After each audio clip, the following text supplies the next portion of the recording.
Donc, bienvenue, c'est ma vidéo qui va expliquer mon projet de Briller Plus. Alors, pour commencer, nous sommes sur la page d'accueil. Alors, c'est moi, Nicolas Delampré du groupe 512 qui a créé ce projet-là. Voici deux photos du projet à son état final. Ensuite, un long plan du projet. Alors, les informations primaires à savoir, la forme du projet, c'est une technique avec la sculpture et du dessin. La proposition de création, c'est essentiellement deux plaques en bois vissées qui ont une forme d'une étoile à 8 têtes. Les 8 pics auront chacun un trou dedans qui sera empli d'un centangle, qui est un dessin, ainsi qu'au milieu un neuvième cercle qui sera comblé d'un centangle ainsi qu'un arbre. Ceci sera fait recto verso avec des contrastes de couleurs. Les transitions d'apprentissage sont essentiellement de s'ouvrir au monde et à l'univers de la sculpture de bois pour acquérir de nouvelles connaissances sur le sujet. Par la suite, comprendre et étudier le concept artistique du Zentangle, qui est un concept artistique très jeune. Redécouvrir et mieux comprendre la notion du contraste des couleurs, mais cette fois-ci avec des matériaux 3D. Et je vais faire la même chose avec les volumes, dont le volume, l'ombrage et l'illusion, qu'on avait aussi appris comme la notion du contraste des couleurs l'année dernière, mais cette fois-ci avec des matériaux en 3D. Pour les techniques polies, il y aura de la sculpture relativement simple, ainsi que des dessins et de la création d'éléments uniques sur les entendres.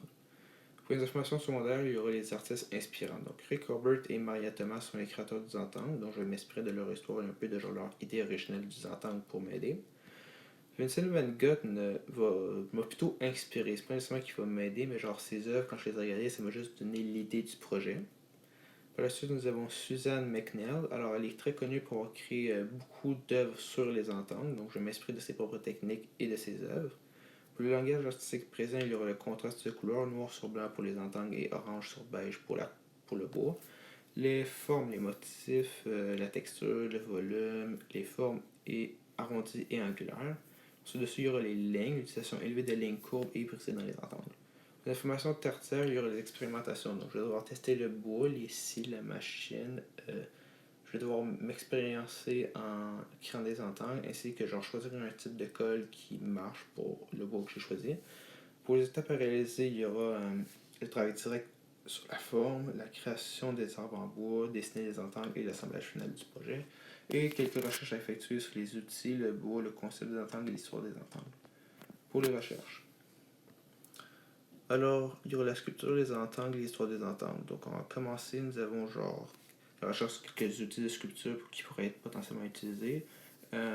Les gouges, les couteaux à copeaux et les burins, chacun d'entre eux sont liés à un des trois types suivants de genre sculpture, qui sont les sculptures en relief, les sculptures en rond et la sculpture de copeaux. Nous avons un lien pour chacune des fiches de résumé qui est donc, si vous voulez en savoir plus. Pour les types de bois utilisables, c'est important de savoir qu'un bois qui est mou ou dur n'est pas nécessairement meilleur. Fait que faites très bien votre choix. Donc voici que genre que bois qui sont actuellement très utilisés en sculpture. Pour les motifs potentiels, ben ça c'est quelques genre ententes qui on a donné un nom qui genre pourrait être utilisé, genre inspiré pour le projet. Pour la venue du Zentangle, ben, nous avons l'histoire des créateurs du Zentangle et de sa conception. Et pour finir, nous avons l'histoire elle-même du Zentangle. Cette fois-ci, je parle plutôt du concept artistique qui était genre un moyen de méditer en dessinant. Pour les expérimentations. Donc, il va falloir qu'on teste le bois et les scies. Pour cela, il va falloir qu'on voit si la scie est capable de bien couper sans casser le bois. Si un des deux trucs casse ou si un des deux trucs ne marche pas trop, changer le matériel. La même chose pour la machine et le bois, sauf que dans ce cas-ci, assurez-vous que la machine ne brûle pas votre bois comme ça m'est arrivé. C'est pas super de fun. Il faut que vous assurez que la machine ait un bon ratio de sablage et de temps. Pour le testage des cols, assurez-vous que les cols tiennent très très fort votre bois, puis pas, genre, pas que le morceau de bois se détache. Puis ensuite, nous avons la création des entangles. Donc, essayez de créer quelques entangles, genre de vous donner quelques exercices. Pour la planification, on a la tâche 1 où on aura genre la création du plan de la forme ainsi que genre le découpage des plaques. Donc ça c'est essentiellement juste faire un plan sur le bois puis découper les deux grosses plaques en forme d'étoile. Ensuite de ça, nous avons le plan des ajouts. Donc vous faites un plan de vos arbres et vous découpez vos arbres, qui sera l'étape 2. Ensuite de ça, étape 1. Dessiner un plan des entangles désirés, mais cette fois-ci sur du papier. Ensuite de ça, mettre au propre les entangles, donc utiliser un Sharpie.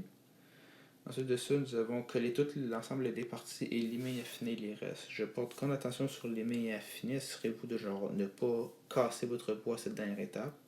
Nous avons ici l'échéancier et les matériaux utilisés. Nous avons ici les preuves des étapes effectuées. Ensuite de ça, nous avons le projet en cours d'évolution.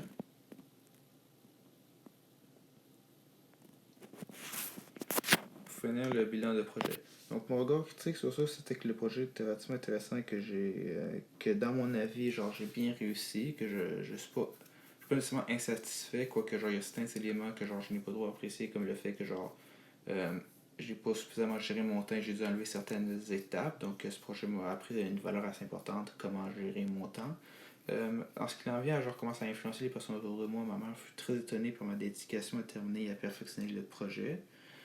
Ensuite de ça, genre, en revenant sur ça, je suis personnellement assez satisfait du résultat. Et c'est à peu près ça.